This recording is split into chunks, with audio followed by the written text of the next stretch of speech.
Hi, I'm Emily Segal. Thank you for having me.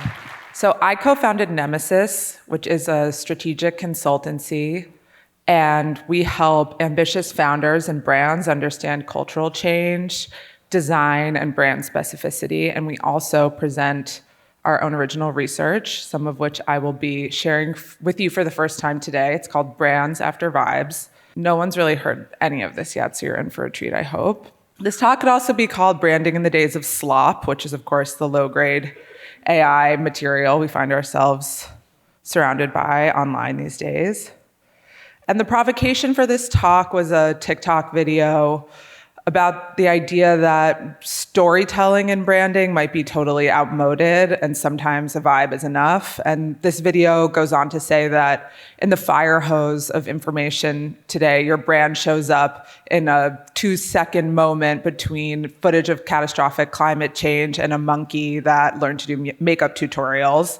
And there's no real opportunity for storytelling. Instead, it's something more like monitoring sentiment. Like if you look at a busy Twitch stream, it sort of shows you a vibe. It shows you a sense if people are happy or sad, a feeling, it like puts some sort of sensation in your body or your heart, but it's not a clear story. And this got me thinking about the ways that vibes have reached this sort of peak overload moment. So there've been a lot of articles lately about how there are a lot of kind of nonsense vibe trends like blueberry milk nails and strawberry girl and rodent boyfriend. And they're these sort of like bare minimum articulations of trends that then brands try to hop on. And to me, it seems like sort of the inevitable result of this era of mood boarding where a collection of inputs kind of comes to stand in for something else over and over again.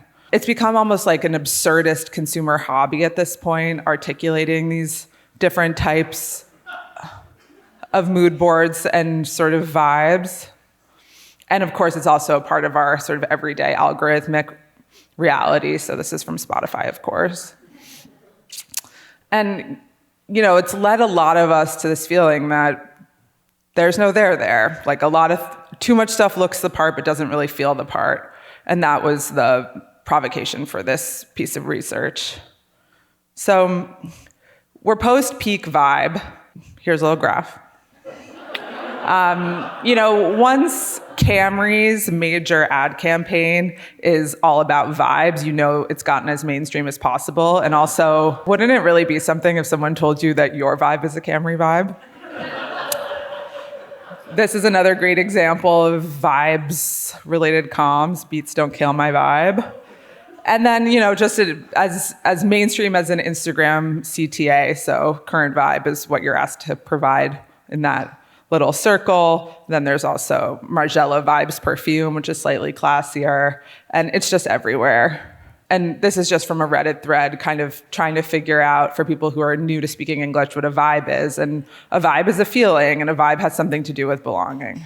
So this got me thinking about all the different ways historically brands have been understood, because before they were vibes, there were lots of other things. And the brand as a person is a really important one. I was trained at Wolf Olin's branding agency that defined the corporate identity as something distinct, as a discipline from advertising, and as something that needed to be sort of harnessed and polished and created. And this is also something that you see, kind of over and over again in the 20th century in different forms. So there's, of course, the girl of the fashion brand. That's the way that a brand could be a person.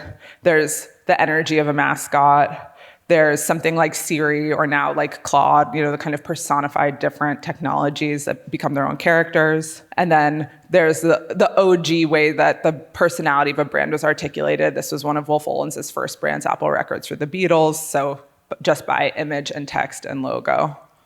There's brand as story, so you all must be familiar with this. This is one of the truisms of marketing. The idea that if you tell the story of your brand well, if you understand narrative structure, if you understand the hero's journey, perhaps you can basically make more money. And then also the idea that a story itself is an opportunity for branding is something that we're quite familiar familiar with, or at least were before Hollywood started collapsing. Brand as a pattern is another way of looking at it. The idea that a brand creates an opportunity to iteratively create something. So instead of repeating message, you sort of create a pattern. So this has very traditional examples like this, and it also has mimetic examples as well. These come up often among our more decentralized clients at Nemesis. The brand as an interface is a more sort of philosophical idea from the theorist Celia Lurie in her book, Brands, the Logos of the Global Economy. And she says that a brand is basically a way to access the global economy. It stands in for the hard and soft things that we encounter in the economy that are not just price. Brand as world, keeps coming up for good reason. It's sort of the slightly more contemporary version of brand as a story. And it has some very major sort of examples like this one. And then it also has a sort of more immersive and digital feeling. Brand as coherence is sort of the idea that the brand is the thing, this is the je ne sais quoi that makes all these different elements come together. It's the X factor that creates a system. And then, of course, there's a different type of coherence, a coherence that is also an incoherence, and that is brand as vibes. So brand as vibes are not just about the brands that make us say, there's no there. It's also about brands like Marc Jacobs' Heaven, which sort of created a whole new revenue stream based on a very excellent mood board, this sort of dreamy, Gen Z-friendly collection of disparate elements across history and culture and different art forms that really appealed to a younger consumer and allowed a brand that was heading into its legacy years to find a whole new audience. And then, of course, there's A24, perhaps the most vibesy brand of them all. Now you might be wondering, you might be asking yourself, what is a vibe? And it's a really good question. There are a couple of really interesting theorists who have worked on what a vibe is. So one of them is Pelle Greetzer, who wrote this canonical essay in 2017 called A Theory of Vibe. And in A Theory of Vibe, basically the philosopher makes a very important connection between machine learning and vibes. And he says that what an auto-encoding technology is doing when it picks up on the alignments among a whole set of objects is analogous to what a person does when they catch the vibe of a set of objects. So that there's some sort of link philosophically between machine learning and vibes. And then Robin James, who's another theorist, sort of builds on this work, saying that when we are looking at the world in terms of vibes, we are seeing the world the way an algorithm sees it. And what a vibe does is sort of make certain perceptual things more obvious and certain perceptual things less obvious. So she gives the example of liminal space vibes. So you might imagine a screen filled with pictures of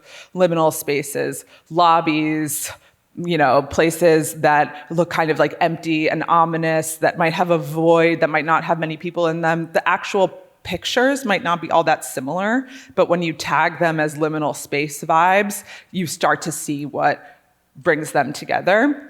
And the thing about that is that while it works, it's also very porous and sort of fleeting. So you pick up on liminal space vibes, more things could be added to that set. Maybe if you're someone who's really moved by liminal space vibes, it sort of makes you feel connected to it, but there's something fundamentally blurry about it. That's what brings me to the question of this research, which is of course a work in progress. And that question is, what comes after brand as vibes? There's, when a brand is a story, it entertains you. When it's a pattern, it gives you something to replicate.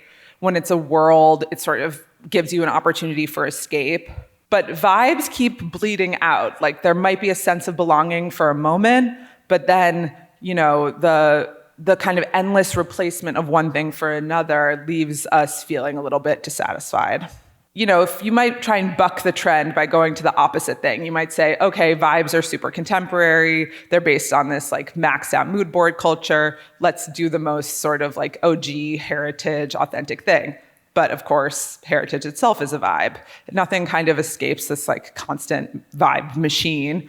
And there tends to be this sort of overabundance of vibes as we sort of see an algorithmic representation of conspicuous consumption. And that got me thinking of this post that I saw recently about luxury and the idea that taking a picture with a Birkin is much easier than a yuppie deluxe lifestyle where you raise 2 kids and don't run out of money. So there's something about the way that things are being represented online, like the hollowness of that people are starting to puzzle out and puzzle through. And of course, even trying to make things that are very overexposed, underexposed, always leaves a trace of exposure. There's always the black card, the news story saying that the fashion show is only available to those who won't use their phone at it. There's the little stitch that shows that something's designer. This is what stealth wealth was all about. And so everything gets, recuperated into vibes again. So this is just a little bit of our thinking about what could genuinely be a brand, a successful brand after vibes. Something so dense and irrefutable and filled up with human work and labor that there's no possible way it could be reduced to vibes. Something so exceptionally simple that even a logo is too much. We're talking a ticker, a single letter, a pure point of speculative energy as the only coordination point of a brand.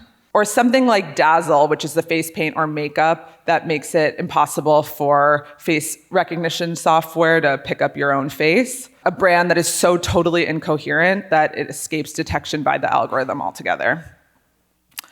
If you want to read more about this and some other ideas, you can check out our Substack, nemesisglobal.substack.com. And if you want to stay in touch with me, these are some ways to do so. Thank you so much for having me today, and please keep in touch. We're all coming at culture from our own little directions. People are relating to a story. We're telling a story. And the things that bring me joy are cooking and writing, two things that you don't really need electricity for. In a world like this, why not be like this? I'm trying to make the content that I would have liked to see when I was younger. There's a really nice connection that could be made from just being yourself and just being really self-aware in your content. Humans have proven consistently that we can play with fire and create amazing things. I think the future of software and digital experiences will resist scale. I think it'll be more custom and bespoke. This multiplayer dynamic is the story, because the future is multiplayer and commerce is culture.